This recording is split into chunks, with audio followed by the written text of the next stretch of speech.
It is time once again for the Tuesday night audio shenanigans of This Show is a JK, brought to you live from the veranda of trees. Some people call it a balcony, but yes. All right, balcony's I'm going to spit on your car down there. You can do that. No, I won't. It would probably improve it. It needs to be washed very badly. I'm Jason Tudor. That is Keith Pennell. Trying to drink some diet swill before we jump into a full-breasted show, as it were, today. I made Keith smile with that because he likes breasts. But anyway, we want to thank you for listening, as you always do, and thank you for everything you do to support the show, and thanks to all the regulars. Just want to let you know that we are available on iTunes. You can subscribe on iTunes. You can stream us on Spotify, and you can catch us in a number of other places, iHeartRadio, radio.com, Amazon Music, Google Play. I know, Amazon Music.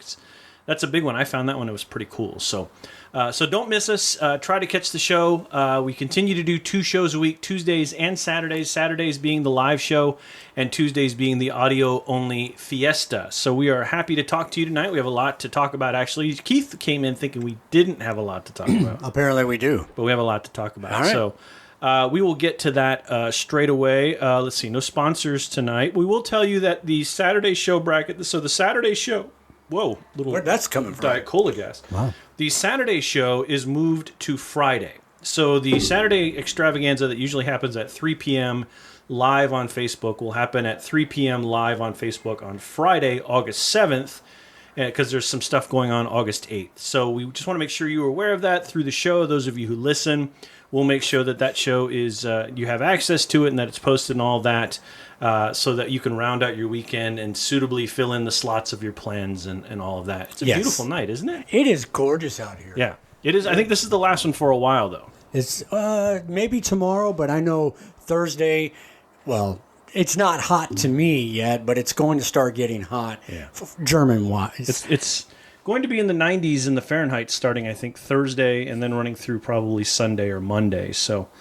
right now it is incredibly pleasant, so I thought we would do the show out here on the veranda. Very nice. And look at each other face to face versus usually laying beside each other spooning. So we thought that would be interesting. Well, we're just trying to cut down on microphones. So I suppose the topic of du jour is that, believe it or not, Majorca is still a part of the Spanish kingdom. Good Lord. So a lot of people like to travel. And being in Europe, it's so easy and cheap to travel wherever. Excuse me, I have a popcorn husk in my throat. Yeah. And this time of year, everybody likes to go to the beaches, naturally. Right. One of the very popular party beaches is Mallorca, Spain. Right. Notice how I said that. Mallorca, Spain. It's in Spain. It's not its own thing. No. It's not its own country. No.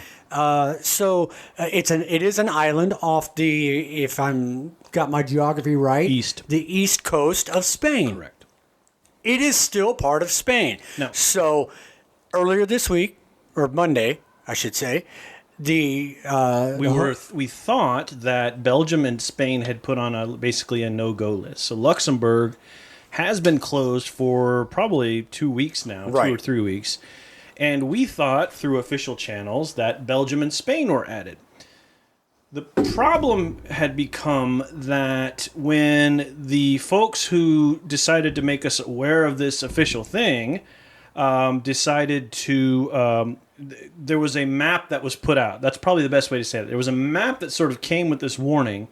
And on the map, the continental part of Spain is red, but the islands of Majorca, and I think it's, I don't remember the name of the other islands. I don't. Yeah. But the one next to it are green.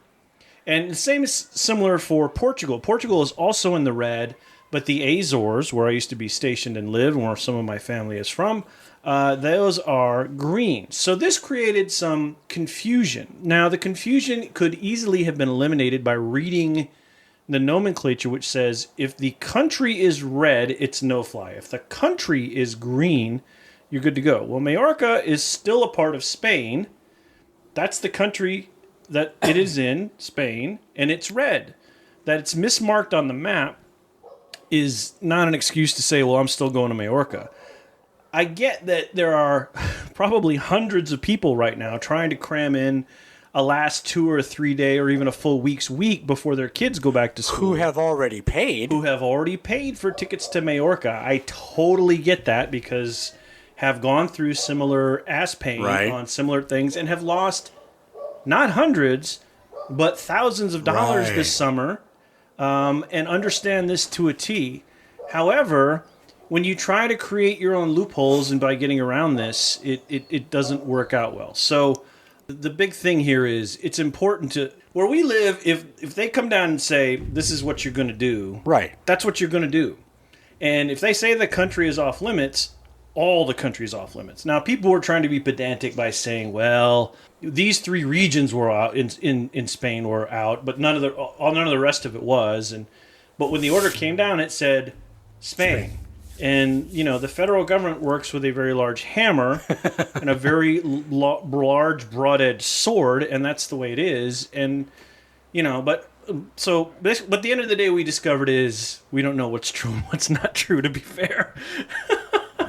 And that's kind of the way it's been since March for numerous reasons. Right. So it's like read the full Apple terms of agreement.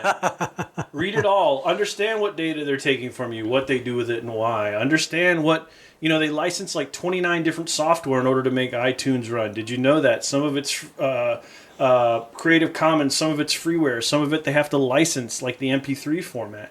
If you read the terms and agreements, there's a lot of things in there you go, oh, I didn't know that. It's similar to what these general orders they issue. The general orders say, here it is, here's who's affected, da-da-da-da-da. And then people start to sort of barracks lawyer their way into, but what if you're a green mountain climbing lumberjack on a Tuesday with a Fresca in your hand? It's like, well, it still says that's you.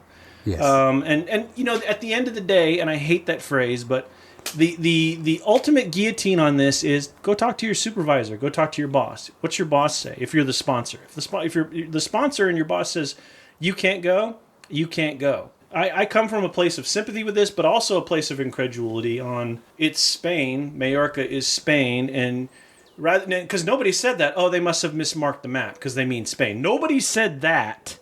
What they said was, well, Spain is still green. What that told me is I've spent hundreds of dollars to go to Spain, and I get it. But on the other hand, Spain is Spain. So it's an interesting episode. It fills me with incredulity and amusement. But what about Greece? I wanted you to do a spit take there. Greece was not on the list. Greece, but again, that's one of the things we get. Okay, I understand Majorca is part of Spain. Okay, fine. But what about Greece? Yeah. Oh, Greece is green on this map. So, but either way, Greece is not part of the European Union. Maybe that's just us being grumpy for a few minutes. Oh, I think part of it is both of us, you more than me, much more than me, have had to cancel trips, and so it's frustrating for everybody. And it was put on our neighborhood thing today too. Yeah. Somebody posted it. And I said, I even said it. By the way, just so we're clear, Majorca is part of the Kingdom of Spain if you're considering travel based on this map. And then, of course, at the end of the day, the map was relieved. And again, we're not exactly sure where that leaves us in terms of Belgium or Spain or Greece, for that matter. So I think what happened Sunday, or what's today, Tuesday? What was on Monday still stands, or whatever it is, because it said it came out on the 3rd. So So whatever is on the 2nd still stands, which is essentially what they've been saying is to follow this EU website that I can't even remember the name of, which has all the countries that are green and red and all. Open EU. Open EU. Yeah, I think that's it. So that's kind of a little insight. It's frustrating. It's frustrating for us. It's frustrating for you. It's frustrating all around. And we definitely have empathy for everyone involved in these situations. When you try to barracks lawyer this, it only leads to more proof that this is inevitably what it is. And that's it. I mean, that's the only ways around that. Exactly. Oh, boy. Oh, okay, we got that out. We'll see how much of it we keep. There is some funny to that, and that was shared today. That was a shared pain. Let's talk a little bit of sports. So we know that the XFL tried its 3 days dead, rise up and play again, and it sort of did, and then COVID came along and spoiled the whole party, and we haven't seen it since. But the XFL, which used to be Vince McMahon's property, WWE, was sold, I think today, or maybe it was yesterday, to Dwayne Johnson, a.k.a. The Rock, who used to be a former Vince McMahon employee. I had not heard that. So it was sold to him, and I believe it was a venture capital group or some kind of capital group, for $15 million, which, if you need a number, that is $5 million more than the original Star Wars was made for. That's always, for some reason, my point of reference. Wow. So in 77, it cost $10 million to make Star Wars, and Johnson just bought it for $15 million. He bought a whole league for $15 million. But what's in the league? Right? Well, Does it even have players? The rights to the name, I guess. It's branding. There's probably some, collateral. It's the rights to carry on a league that sort of has. So it'll be interesting to see how he handles it. The problem is, before we sort of sat down tonight, there was a thing in the thing that said on the interwebs that said Johnson's being challenged by the group before this, some other kind of capital group that still owns the XFL or something like that. They're contesting the sale of that. So maybe they're doing it to drive up the price. Maybe. But, if somebody signed a contract, that's pretty much it. Did you watch any XFL games, first or second iteration? First iteration I did. I actually saw He Hate Me play live. I was going to say, that's the He Hate Me iteration. And but I was over here for the latest iteration, and they didn't show any XFL. I think I saw part of one game. Really? Yeah, it was I think AFN aired part of one game. And I said, well, it's the XFL. What I'll do is, like anything else you buy, right? You don't buy a version 1.0 of the new thing that comes out. Right. You wait for 1.5 or 1.6. It's like you don't go to a restaurant the first day. You go to a restaurant 6 months after they open, when they've worked all the bugs out and they figured out how to cook your steak right. So I said, okay, I watched about a quarter of it, and I thought, okay, yep, XFL football being played in a high school stadium. Got it. Ding. Yeah. So I said, all right, I'll wait till next year and see if, EA leaps in with a video game or something like that. Then I'll take it seriously, right?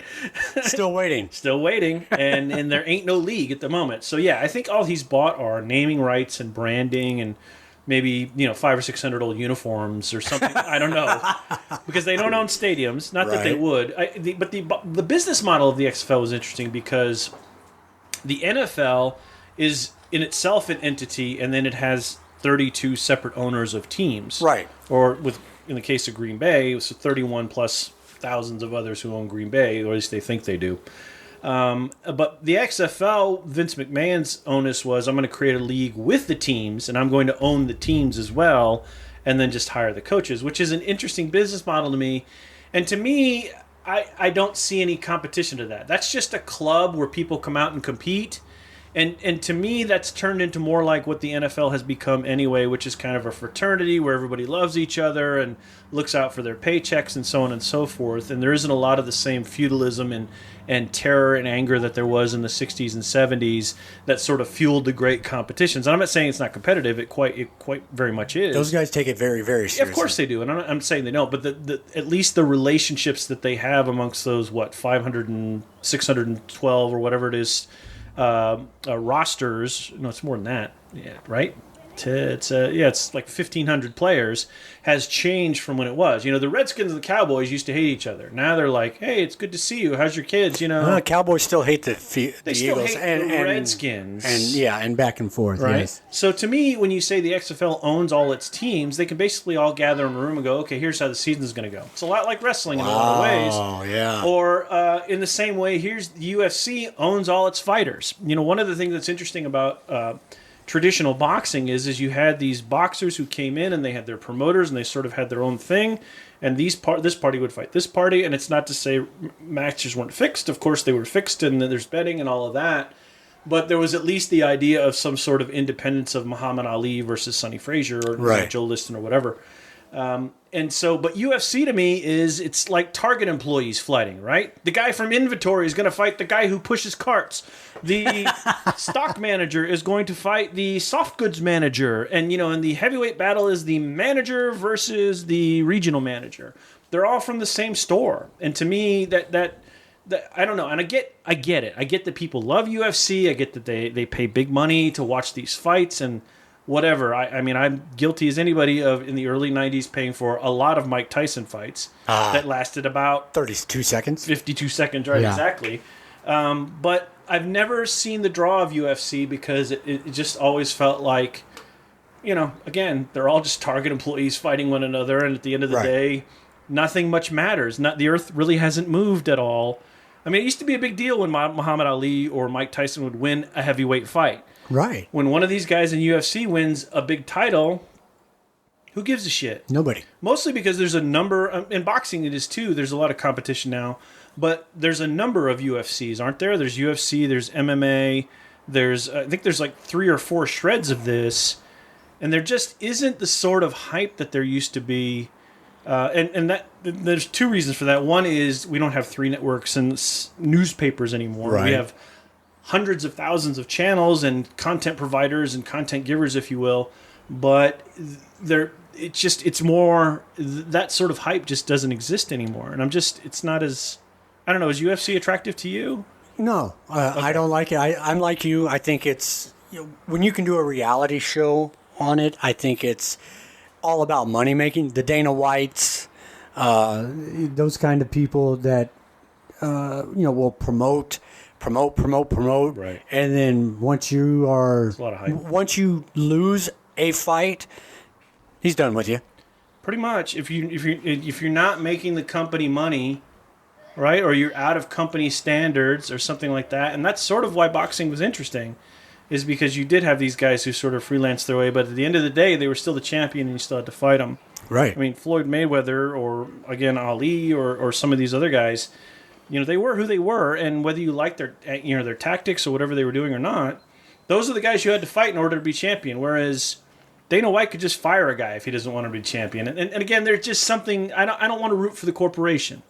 I'm a people guy.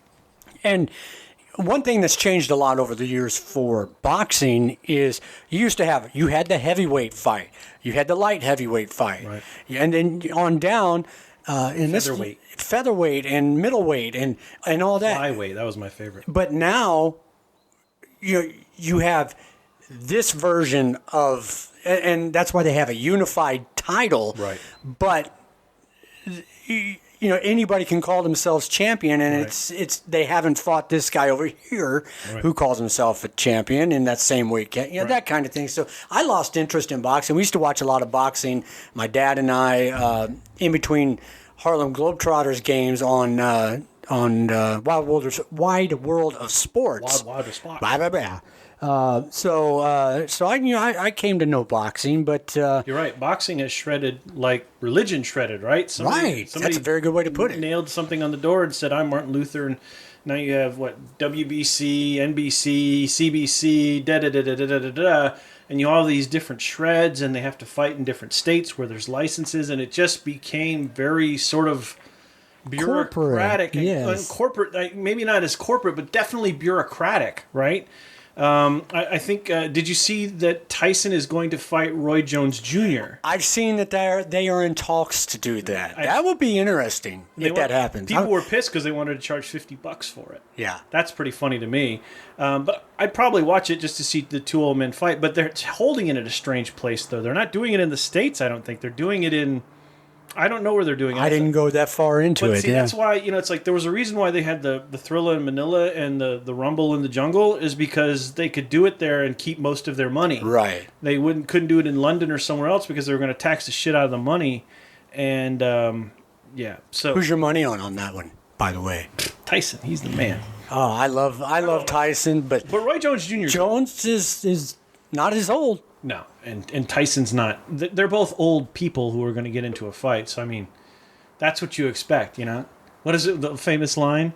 I forget the comedian. He says, watching you drive is like watching old people fuck. Yeah. And I'm like, yeah, okay, that's pretty much. You're listening to This Show as a JK live out on the beautifully treed veranda of the Tudor home. My name's Jason Tudor. That over there is Keith Pinnell.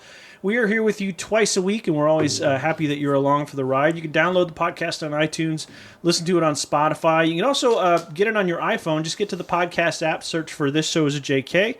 Punch us in. You'll see our logo with the J and the K pop up. That's us. And then just hit subscribe. And it also comes up on a number of other podcast apps. We are not left out of the fray by any means. That's what we pay our $20 a month for. So that gets us all that distribution and all that goodness so we can be with you. it being out here on your veranda, The veranda. which is what rich people call a patio, Yeah. or balcony. With truffles. It's almost like you're in a tree house out here. It's nice out here. We are in a tree house because we are looking down. What is that? 20 feet? 20 feet? Oh, we're on the third floor, so I guess it's about 30 feet. 30 feet? All right. Well, again, this is 6 inches. Plus, you've got the El Camino Trail, which is right off to my right, his left. And that is part of a much larger trail that extends throughout Europe, which has a very vaunted history. Didi discovered all this stuff. It's very cool. It's a really nice walk through here. And then the road to Zweibrücken is just up that ridge over there. And Zweibrücken is right I've taken there. that road. It's a good road. And but this is just a nice, and it's also 10 degrees warmer in the house. So it just made more sense to be out here. I need to open the windows and get some air in before it really starts to get hot. These slanted windows, the one over here that you're usually sitting next to and the one over here, they don't have roll-it-ins.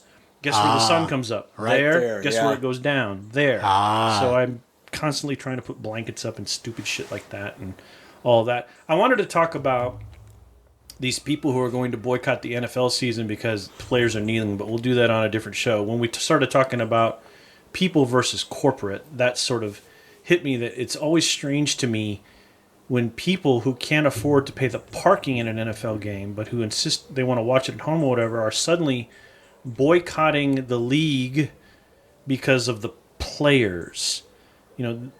So I think people sometimes forget where they came from and why.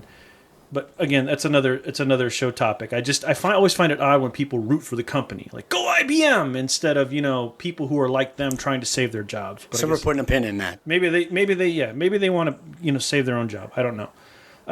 Danger Zone has claimed another victim. If you weren't aware, Danger Zone. That's Val Kilmer. Iceman has been battling throat cancer. That's been a rumor for years. It has.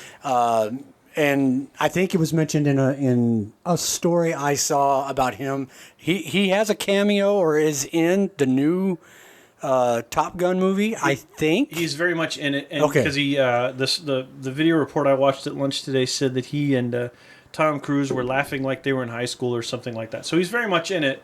But he has had a tracheotomy, so he's got one of these. Oh, wow. So his voice is totally gone, but he's very upbeat about it in the video, talking about how it's changed him. And he said apparently that the glands in his neck had swollen up to such a size that they had to do this or he wouldn't be able to breathe anymore. So that he says he feels like 1,000% better.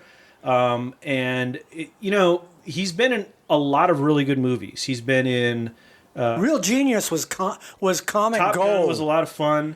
I'm trying to think of the movie that he was in where I believe he was an FBI agent at a Native American reservation. It's like Thunderheart or something like that. I'll look that up while you're talking. And of course, Tombstone. Talk for a minute. Tombstone. I mean... Tombstone? Tombstone? Tombstone? That's a good pronunciation. That was a character in a movie. Yeah. In a Tarantino movie. Keep talking, I'll look up the movie. No, Tombstone is fantastic. Yeah. I'll be your huckleberry. I mean, that is just classic. And he wasn't even... I mean, yes, he was one of the top billed actors. Thunderheart. Initially in my head I went Braveheart. I had the heart part. Yeah, Thunderheart, which is a very underappreciated film. So he's in that, and The Doors, which he was a phenomenal Jim Morrison.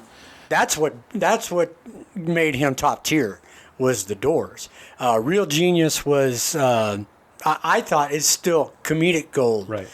He plays a genius at this genius school, right? And but he's kind of become I'm tired of being the genius. I'm tired of doing what other people tell me to do, right? And all this, and the payoff at the end of the movie is just hilarious. Yeah. So anyway, best to him. I think he had a reputation like Dustin Hoffman and a few others as being sort of difficult to work with and being very actorly or however you want to say that.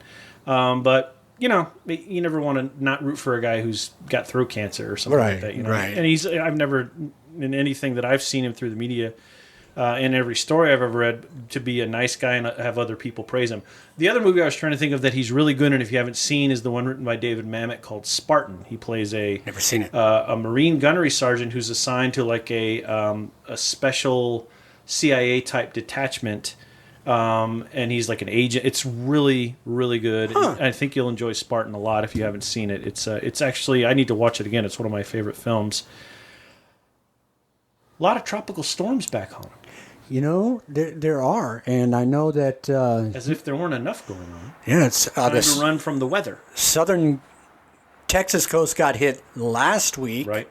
And now there's a couple heading towards the East Coast. One just hit Miami. I think is now moving up toward John B. and John Jones. Yeah, so you guys take care. If the storms take out all of the politicians, right. I don't have a problem with that as long as it spares our friends on the East Coast. Right. So and then there's a new brush fire, I believe, in California. And yes, I heard about that this morning. But apparently, so far it's in a not as dangerous area, but there's a lot to catch fire there. So to add on to everything else that's going on, the weather's back. Not that it was going to go away. And best to everybody on that, because they had to close D.C. or whatever because it's raining. Yeah.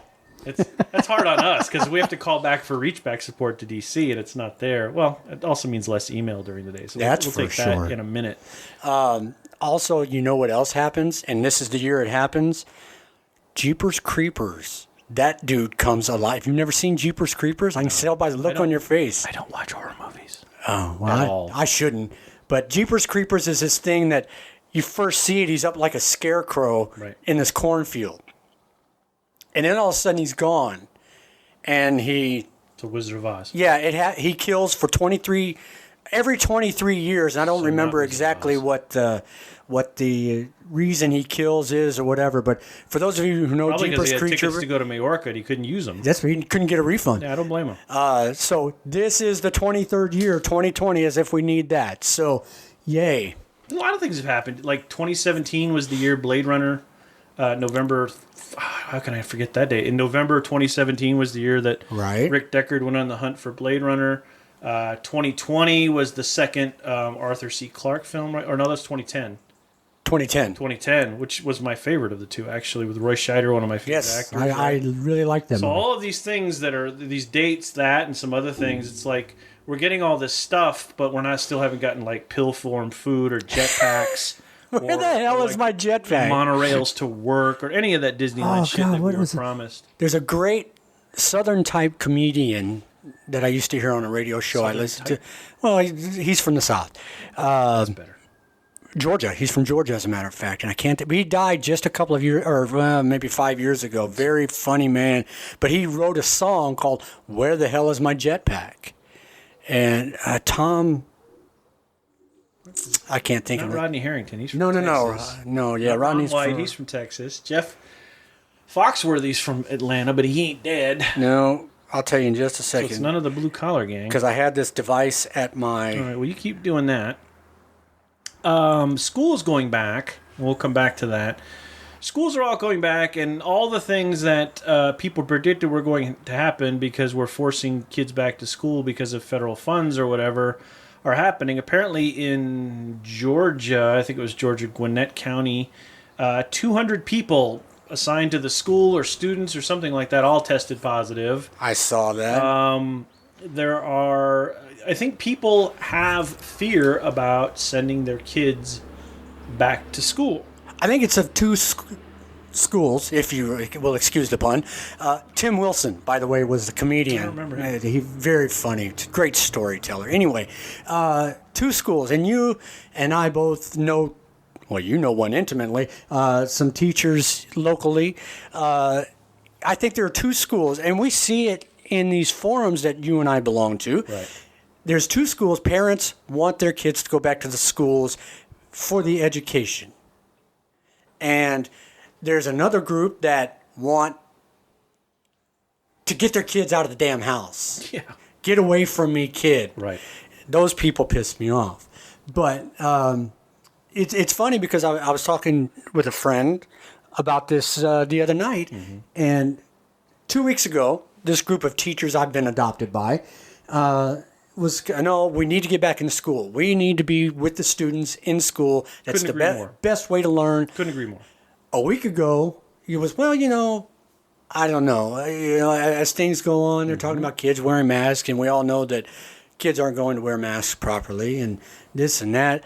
And then this week, just a few days ago, I think I'll teach virtually from home because they can't Right, protect because us. they're seeing what they're seeing in the States, and they're seeing all of this sort of lava bubbling up from this, thing that, this volcano that hasn't properly been evaluated. I think we are in a situation in Department of Defense dependence schools, right? DOD's dependent. Yeah, that's it. DODEA, where the student populations are in the countries they are in generally, right? So the numbers have been going down. The populations have been abating the disease. Now here's the but, and it's a J-Lo size but. Ooh. The problem is the numbers are going back up in almost all the countries. Belgium, Spain, whatever. Plus, there are people returning from the United States front to here who may or may not be, infected, right? So they have to be tested, they have to be quarantined, and so on and so forth. Allegedly. I completely understand the fear, and I've, anecdotally heard 3 or 4 parents in the last 2 weeks say, nope, going to do it virtually. That said, the kids who get to go to school will have an opportunity because there's not going to be anybody there. They're going to get one-on-one instruction. I think there's going to be more to facilitate their learning. On the other hand, if they do stay home and do it virtually, they do have a newer system in place, and I think they're a bit more streamlined. So I think it's a win-win in my mind. I think my wife, who you alluded to, would wants kids back in school, but people have to do what they believe is safest for their children, always. And you never want to tell people how to parent and all of that. And they should do what they should do. I think the people making more of it than what they should... it's important to abate fear by gaining understanding, right? It's important to, when you don't really sort of see the full sight picture and you're just sort of making a judgment based on only the few things you have in front of you, that might not be the right judgment. So it's important to understand what DODS may have to offer, and it's important to understand what maybe the virtual may have to offer. And it's important to make a decision based on those kinds of things versus... maybe making a knee-jerk decision just based on what you're reading on Facebook or what you're seeing on cable news. Or in our case, AFN News and the sort of cable channels that are sprinkled therein and thereout in order to do that. What are you filming? Are you filming me and you? I'm filming you and I, yes. And then I'll put it together and we'll do a promo. So, I wholeheartedly agree in that it should be a parent's choice. Parents just need to make the choice for the right reasons. Yeah. And I'm all for getting kids back in school. One thing I did learn with this group I'm in is you have these 4-foot trapezoidal tables, Good. and you know what a trapezoid is? It's this shape, and but they're only 4 feet across. Don't laugh at me. Stop yelling in my microphone. Sorry. Jesus. So they're only 4 feet across. I'm going to have to edit that now. 4 feet across. So what do you do to keep them 6 feet? You put a piece of plexiglass between. Well, we all know that here in this country, plexiglass is expensive. So is a school district going to be able to afford that? What have you? So, there's a lot of things to consider when you say, hey, kids, we want you back in school. And let's be fair to everybody. There hasn't been like a SWAT team assigned to the school districts everywhere to solve the problem of coming back to school. People have had to make their own worries and take their own time, and they've had their own things to do, and it's summer break, and administrators have had things to do, and I don't know that there's been full-time staffs to go, okay, here's how we're going to prepare for the 2021 school season, right? And that's, I'm okay with that. Everybody is sort of in their own controlled chaos with this, right? But on the other hand, that they have sort of said, at least here, they've said you can come in or you can do it virtually. I think those are good choices. Yes. But as you alluded to earlier, it's important for parents to make an informed choice versus a knee-jerk choice based on myth, rumor, urban legend. Speaking of that, in a moment. And things that may not necessarily benefit them, their children, the school, or the community. You're listening to this show as a JK. I'm Jason Tudor. That's Keith Pinnell. I mentioned urban legend. Our bracket for the Friday show is on Best Urban Legend, Urban Myth, Conspiracy. Now, Vic asked us what our loyal listener, Vic, newly bearded Vic. Vic Beard. Vic Beard. Yeah, Vic buys beard. Buys beard. Beard on. Vic Beard on. There it is. Our friend Vic asked us, what is sort of the criteria? What are you looking for? And to be fair, I wasn't really sure. Now, like, here are these, and there's 16 this week, so we may only get through 8. We may have to do the next round on the next show. That may be the way to go, so we can fully discuss these things. So this may be part 1 this week, and then part 2 will wrap up on the 15th. But so my criteria was, okay, here are 16 real just stacks of bullshit. Now, how do they stack up on your bullshitometer? Like, you go, well, I could sort of see the credibility in this one. But this one is just so fucking outlandish. Okay. You know what I'm saying? So I didn't really have a clear... I just sort of expected people to look at it and go, oh, Epstein's murder. Boop. Yeah. You know? Or Epstein's suicide. Doot. Are they both on there? Right. I have not even looked at it yet. I wanted to be surprised, but I'm thinking now maybe I need to look at it so I at least know what that myth is. That's a very good one. I'll post a visual of the bracket. I can't do that from work. I can't connect images if I'm trying to just update something at lunchtime and I'm trying to attach an image. I can't do that on Facebook out of my terminal for some reason. No, I can't do GIFs either. And right, GIFs are restricted because of the site that they come from. But like just posting a picture. Or GIFs, whichever you prefer. Whatever you want. Yeah. But anyway, that's the bracket. So be sure to get a prediction in. And just vote with your heart. It doesn't necessarily need criteria. Nothing we do is just rocket science, really. None of it is either rocket or science. One of these days, just shit that we do. We have to come do another show off a balcony and fire off bottle rockets. That's New Year's. Rockets. New Year's. We'll do that New Year's. All right. That'll be the one. I'm sure I'll be here for New Year's Eve, so bottle rockets at Garmisch all the time. I don't have a social life, so No, you sort of do now. We know the watershed moment for this show. I told him this, so I'm not speaking out of school. I don't think he'll mind me saying it. The watershed moment for this show is when Keith calls me on like a Thursday and he goes, hey, I can't do the live Saturday show. I have plans. And I'll go, why? And he'll go, I have plans. And I'll be like, yes, that's it. I know he's reached a point in his relationship where.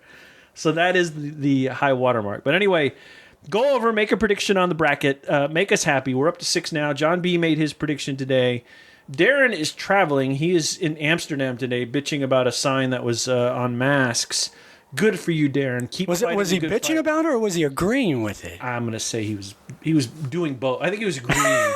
He was agreeing in his Darren way. He was being nice. Darren's nice. But I'm going to say bitching because it sounds good for the podcast. All right. But he was being nice. He was making his point. But he's traveling, so I'm not sure if he's going to catch this show or be able to catch the bracket. He's got a lot to do when he gets back. So, Of course, we wish him well on his travels.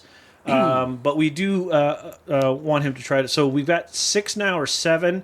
I want at least 10 this week. I want 25. I want 25 like the one week. I don't know what the hell happened there. But, get your prediction in. We would love to hear from you. And that's that. Hey, if you're filling out a bracket, please share the bracket. Yes. Share the post. My dad filled out his bracket. That was another good news, too. So, please do that. It's a fun bracket. I can already tell it's going to be fun, and it's going to have lots of discussion, especially when your gauge is the bullshitometer. It is. So I couldn't. So the original bracket was because we'd had this discussion, which I totally fucked up. Which was I was going to take the bracket this week, which I did anyway. We had this sort of I'm going to do this, you're going to do this, and then it ended up getting fucked up because I didn't because of last week and all the weird shit that happened last week. So the original bracket for this Saturday was going to be what gifts should Jason get for his birthday. Right. And I listed like 3 gifts, and then I just couldn't think of any more. See, we're at the age. So I was trying to think of a way to go, okay, what should you people buy me as a present? And I had like Ferrari. Yes. I had like I had a couple of other things on there. Let me reach into my wallet but we couldn't make a final 4. It had to be at least. I wanted at least to go 12 deep, and I couldn't even get past like 4. See, we're of an age, and you have a dual income, and we can buy almost. I mean, within realism, anything we want. I just had dinner in Monaco. I mean, I do okay. Yes, but I couldn't think of anything that someone would buy me, so that's okay. But you can buy me. You actually wanted us to buy you? It wasn't just a bracket. Yeah, this is okay. Here's what you guys are going to buy me. Team up maybe on Kickstarter and get it started. So. Fuck you very much. Yeah. He's all hurt by it. Anything else you want to talk about before we have the quiz? Let's see. My golf game went to shit that's Sunday. right. That's right. You melted down. Yeah, I did. There were several very good meltdowns. Dropping my club in disgust. I didn't throw it. Dropping my club. I couldn't get anything to work right. I still shot a 101, which is on a normal day What's fairly your low good to so me. far? It's in the 80s, right? My low ever is 86. Here it's 87. But now I've got you hooked on my Xbox golf game. Which I really enjoy. called- It's difficult. The Golf Club 2 is the iteration that we're playing. There's one after that, which I didn't like. I tried it for about a week and I took it back. But then they got bought by 2K Sports, so they've got another one that's PGA license that's coming after that. And I'm sure it'll have a million micro purchases in order for you to hit it 200 yards. But I think that will also offer true multiplayer. So you don't even have to leave your inflatable dolls or anything. You and I could just play right there instead of. Why's it got to be inflatable dolls? I prefer you come in the recliner. Let's stop that. I prefer you sit in the recliner and do that. So Come in the recliner. yeah, Anyway. he had a really bad game. He said he sent me a cartoon that said it was like this, and I was like, oh, that's not good. So Yeah, it was it was a old man trying to light his golf clubs on fire on a pile of wood. where's my quiz? That's it. Quiz. Where did I put the quiz question? I like Dustin Hoffman. A lot of people do. I like Dustin Hoffman too. I was going to make the joke. He was amazing in Scent of a Woman, but Wrong. I wasn't. And that's That's why that's funny. Yeah, reading up on him, that was Where's my quiz? they were always confused for each other. Is that it? No. Keep talking. I gotta find my Okay. quiz. Okay, got it. I loved him in Hook. He wasn't hooked. I don't know why that makes me laugh, but he wasn't hooked. That was actually, he admits, kind of a low period of his life. All right. Dustin Hoffman's birthday is Saturday, August 8th. He will be 83 years old. So slightly older than you. A couple of years. He has 6 kids, Oh, that I did not know. a BAFTA, which is... Yes, a British Yes. acting award. And a Cecil B. DeMille Award. He's one of the great actors of our generation. He is the subject of tonight's No. quiz. Now, if you're not familiar with the format of this, essentially we do a 9-question quiz, which we call the 9 quiz on Tuesdays, which usually includes a bonus 10th question because people are like, why did you stop at 9? Why did you not go to 10? Just so I always to include screw with so you. don't worry, there's a bonus question tonight. Oh. So anyway, here are the 9 questions. Some of these are pretty easy. We'll see how much of Wikipedia and other things you read to get this. All right. I was busy today. Numero uno. Dustin Hoffman's big break was his second film and invariably created the modern MILF. What was the name of the film? I keep wanting to say Mrs. Robinson. That's not it. That is the name of the woman in the film. Yes. So you are on Oh target. my God! And I knew this would come up. Hold on. Oh, The Graduate. The Graduate is correct, sir. It was his second film, by the way. He had a minor role in another film. Who was the woman? It was. She was She was quite famous at the time. and her husband were both famous. Was it Joanne Woodward? No, it was. No, it wasn't her. Oh crap! It'll come to you I later. asked the question. I can't think of the name. Yeah, I don't remember who it was, but yeah, they were quite famous in that sort of late '60s period of time. You can go ahead and look it up. But anyway, Mike Nichols directed that film, and Mike Nichols came back to prominence in the '80s, and I believe he directed what's the one with Harrison Ford, Melanie Griffith, and Sigourney Weaver. Plus, he directed some other comedy, Working Girl, and some other films that were pretty good comedies. As the kids go running by, I know. 3 floors below. All right, question 2 as you continue to look it up. Go ahead. Dustin Hoffman's big break was his second film. Oh, no, that's the first question. That's the first question. How about that The one? Graduate. Yes! You don't get 2 credits for that. Damn it. Hoffman has 7 Oscar nominations. How many Academy Awards has he won? Dos. Correct! 2. I don't remember what the first one was for, but the second one was for Rain Man. Tootsie. Tootsie was the other one. That's right, because he should have won it for Electric Cowboy, but he didn't win. Yes. Yeah. And Bancroft. And Bancroft, thank you. Yes. All right, number 3. Is Hoffman from New York or Los Angeles? He liked to work in New York in the theaters, but he's from L.A. That is correct. You are doing remarkably well on this Dustin Hoffman quiz. So that's 3 of 3. Very, very good on you. All right. Who's she married to? Dustin Hoffman on number 4 grew up hoping to do and practicing to do what? I said that like Pat Sajak would. What? What, Vanna? Ba-doo. What did He wanted. I know he wanted to work in what would theater. Dustin Hoffman do if he was here right now? Da-da. Theater was his love. I bet he'd kick in ass. Did he want to be a Theater was love after this. Oh. That's what Dustin Hoffman do. When Dustin Hoffman traveled back to the year 3010. That I don't know. He wanted to be a classical pianist. And he had trained for it. He was pretty good. I did not know that. But then he got the bug to act. All right, so the next 5 questions are Dustin Hoffman adjacent. So Adjacent. These are going to be tougher. Before we go on, Anne Bancroft, I told her she was married to somebody famous. Judge Reinhold. Mel Brooks. Was she married to Mel Brooks? Yes. Mel Brooks is one of my human being heroes.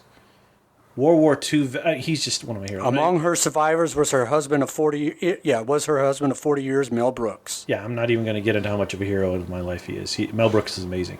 Okay, number 5. In Rain Man, Hoffman's character Raymond gets the money. But what did Tom Cruise's character Charlie Babbitt get as part of the will? Do you recall?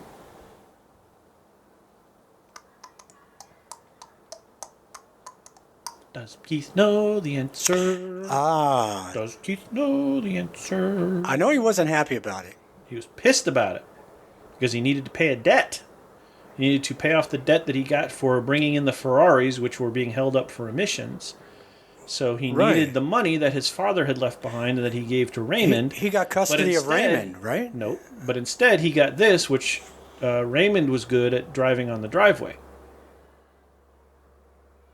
A car. It's a car. That's fine. That's good enough. It was a 1949 Buick Roadmaster. The one. That's what it was. Remember, they couldn't fly on a plane, so they had to drive the car across country. I can't fly. I can't fly. All right. A pertinent question to our times. Number 6 is an outbreak. Hoffman stars as an army medical doctor. Yes. Who uncovered a virus which came to the U.S. from an infected animal. Monkey. Sound familiar? Anyway, sorry. Again, adjacent. Anyway, how is Donald Sutherland, who played the trope angry general trying to hide an old secret, going to fix the virus problem? Hint, it's been done in about 61 other movies where the military has to come in and do something stupid. Nuclear bomb. Pretty much, yeah, I'll give you that. You said bomb. He's going to bomb the infected town where Rene Russo was recovering and all that. Rene Russo. Yeah. Which was also the trope for Alcatraz, which was also the trope for, I believe, for another fantastic film, The Siege, with Bruce Willis and Denzel Washington and Annette Bening. So, yes, that is correct. Keith is doing remarkably well. So, that's number 6. Here's 7. In a 1981 Simpsons episode, which was only recently revealed that he did a voice for, Yes. Hoffman voiced a character under a pseudonym. Yes. What was the pseudonym? Oh, that I read it. I don't remember. It was like Sid Luckman or something like that. Sam Etik, Yeah. which everybody thinks is a short for Semitic, which is Jewish, which he is, of course. Yes. Okay, in Meet the Fockers is number 8. Wait, did I get that one or no? No. Okay. No, you don't get that one. And you don't get the car one either. But you're doing good. In Meet the Fockers, Hoffman plays Ben Stiller's dad, Bernie. That said, Robert De Niro also plays a role as Stiller's fiance's father. Right. What job did that father have? I actually said it earlier about another film we were talking about. The job. He was a Marine drill sergeant. Marine. Close. It was the job he actually had as a Marine drill sergeant in the movie. He was detailed to the... Oh. He's a CIA agent, Keith. Oh, that's right. Right, and I've never seen any of those films, so I don't know how that plays. So, all right, last one. So you missed 3, but that means you've gotten. If you get this one, you got 6. Now this is again Dustin Hoffman adjacent. In the film Papillon, Hoffman plays alongside Steve McQueen as prisoners in a penal colony in French Guiana. What does the word papillon mean in French? Prison? No, it means butterfly. Yes, I knew that. So that means you got 5 out of the 9, which is still pretty good. Given, especially since the 5 were mostly meant to be a distraction. They weren't like, what did Dustin Hoffman do? I was like, I need to think of some other. All right, here's your bonus question to round out the 10 to keep other people off their meds. Hook. In All the President's Men, Damn it. which is one of my favorite films. Yes. Hoffman plays reporter Carl Bernstein alongside Robert Redford's Bob Woodford. Yes. Later in the film, as sort of the end of the film, it's no secret, Richard Nixon resigns. Yes. On what date did Richard Nixon resign? I was 4 years old.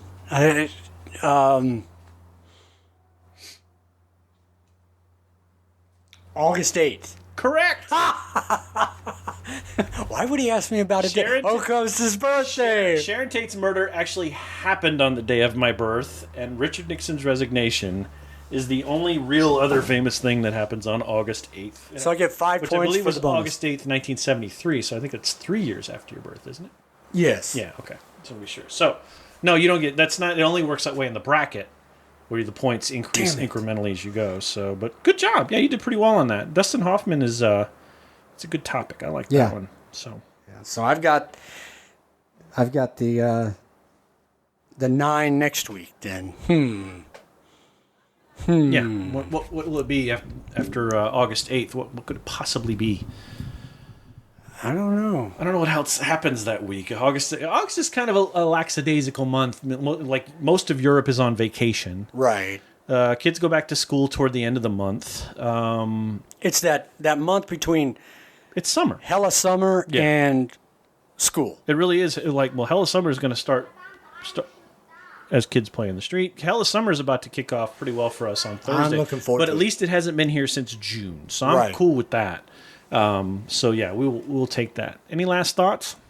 I have no thoughts. Sorry, I made myself laugh. Spock, give me your thoughts. No, Keith actually forgot we were doing this tonight. I did. He just showed up at my door like, why am I here? I mean, I Well, had I'm not going to feed you. We've already eaten. I had my pants off, full This is when he showed up at the door. full Bundy style, hand down the short. God, what was his first name? Ted, not Ted. Ted Bundy, the killer. Yeah, the killer. Oh, now I know wrong something hand about down you. the wrong shorts there. You wouldn't mind. No. Anyway, I was Bundy. relaxing. Al Bundy. Al Bundy. Thank you. I was eating dinner and I go, oh man, I can jump in the shower and get to bed early. Oh shit! Yeah. Throw the pants back on. I know, and we had talked about it earlier in the day, but he's been busy today with all sorts of little things. It's been busy being a one-person kind of office.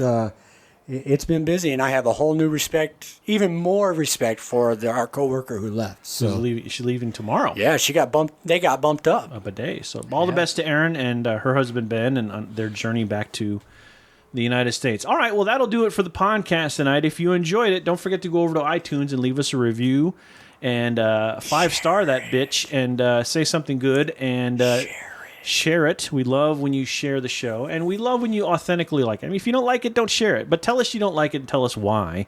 At least give us that. Let us know what we could talk about during the show that would interest you. We try to sort of play the hits in a lot of ways. We try not to get too abstract with the Right. topics.